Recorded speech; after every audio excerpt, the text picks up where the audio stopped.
Welcome back to my channel. It is Tolani Baj. So I am going to be talking about growing up Nigerian. Kind of had it, the best of both worlds. Growing up, lived in Chicago. Me and my sisters were so Americanized, super Americanized. Then we were shipped back to Nigeria to learn the culture, learn the language, learn everything. Mom was a cool one, like cool mom. My dad was really strict. No TV Monday through Friday. It was just us and book. Us. Dad comes back from work, we must be studying. If he's sleeping, we must still be studying. We're honor roll students. Every Nigerian is an honor roll student. If you get a B in school, just don't come home. Just stay there. Just stay there. And when we're in America, we get bullied for being Africans. I remember this one incident. Me and my sisters wanted to swim, and these girls, typical African American girls, they came up to me. Y'all can't get in the pool. Y'all gonna dirty our water. I'm from Africa. What? The timid, I guess because of how we were raised. We're taught never to fight, never get in arguments in public. Like, if we say something back now, we just don't want any problems with our parents. So we always used to just walk away, act like mumusha just to avoid confrontations and school fights and all that. We were finally shipped to Nigeria. It was kind of in a tricky way. My dad had told us that he was building a house in Ikorodu. The house was really big, and that excited us. And my dad said that summer we'll go and see the house and then come back to America. That's how we should have known that it was a trick. So we stayed with our grandma in Ijesha and Surulere until they finished building our house in Ikorodu. While my mom traveled back and forth. Was I 8? I think I was 9. From the moment we got to Nigeria like this, we did not like it. The heat was terrible, traffic, the money was very dirty and smelling. So loud. The water was disgusting. It wasn't clear. The water was yellow. We saw lizards everywhere. We saw wall geckos everywhere. That freaked us out. Interacting with kids too in Nigeria was a struggle. It was just difficult fitting in. And they laugh at our accent so bad that me and my sisters wanted to learn pidgin. We wouldn't want people to know that we had an accent, so people wouldn't call us JJC, Jolly Just Come, or Americana. These are names that people actually called us. Fast forward to where we're already in Ikorodu after a year staying in Ijesha. Mind you, Ikorodu, land of juju. There was no civilization there. Bush everywhere, like the newest people on the block. We had several house girls. Max we've had at the time was 4 house girls because we were brats. We didn't wash our pints. We couldn't wash clothes. We've had Igbo house girls, Calabar house girls.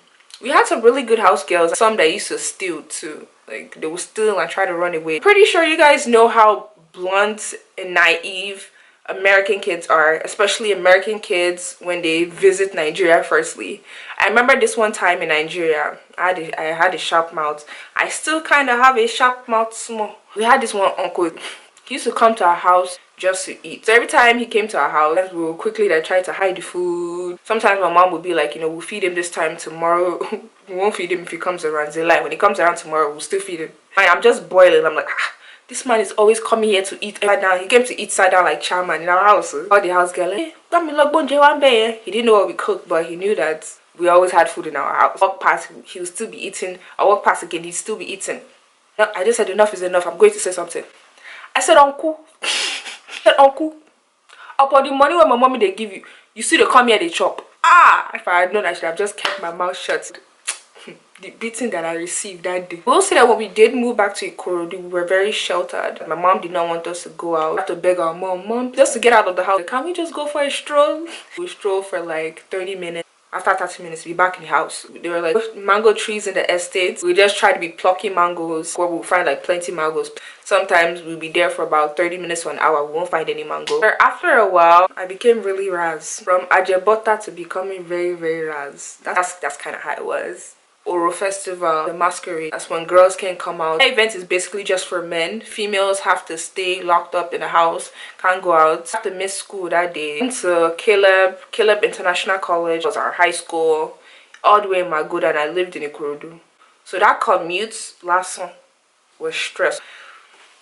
I was really notorious. I was a tomboy. I used to fight. I almost went on suspension 3 times, me and my sister, and it was just God that was helping us, because if we had went home on suspension, we also used to go to Ilekewu Arabic school. They used to beat us there too. So our family house was in Ebute. It was the place to be, as we called it, the palace. The events were so fun. Ileya, Christmas, Easter, weddings, oh fun. There was always some party going on where there's plenty food, and you know I like food.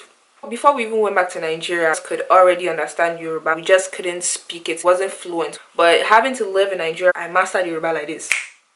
And I'm really proud of that. I came back to the States in 2009 after high school for college. Everything has been a blessing since then. We're able to appreciate our culture more. I hadn't been back since, but I did go back in December 2016. So Nigeria is sweet. I am considering doing the same thing for my kids, where my kids have to go back to Nigeria for a couple of years, learn the culture a little bit, know when it's right to shut up and not see everything that you're thinking, because kids have to learn that. Kids in America really don't know when to no, they don't. So many good memories forever cherished. I appreciate my parents taking me back. I love my language. I'm proud to be Nigerian. So it's not like whenever people are speaking Yoruba, I feel out of place. No, I can easily blend in.